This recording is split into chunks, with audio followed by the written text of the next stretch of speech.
Naglalakad pa uwi ang babaeng ito sa may barangay Kupang, Antipolo City ngayong Miyerkules ng madaling araw. Hindi niya namalayan na may nakasunod pala sa kanya na isang armadong lalaki. Maya-maya pa, nilapitan siya nito at binaril mula sa likuran. Dead on the spot ang biktima. Base sa paunang investigasyon, nagtalo ang dalawa matapos tumangging bilhin ng sospek ang inaalok umanong shabu ng biktima.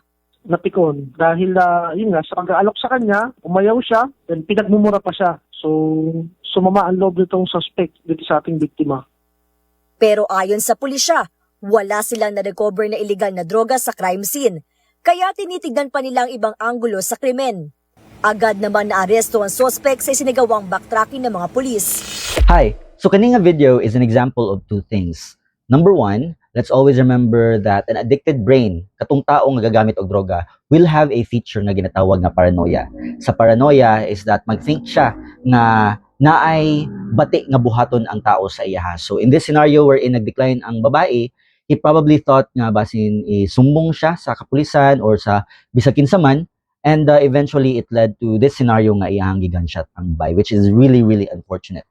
Ang second example ani is that this will imply nga dapat yung dato piliun usakto ang ato ang mga friends, no? And we need to acknowledge nga if red flag gani because there's an influence or a temptation, we might as well distance ourselves from being trapped in that scenario, no? Kay tungod sa ani nga scenario, again, probably na misinterpret sa tao nga naay addiction and it ended up with this. So hopefully dili ta moabot sa ana. Once again, do not do drugs. Keep going.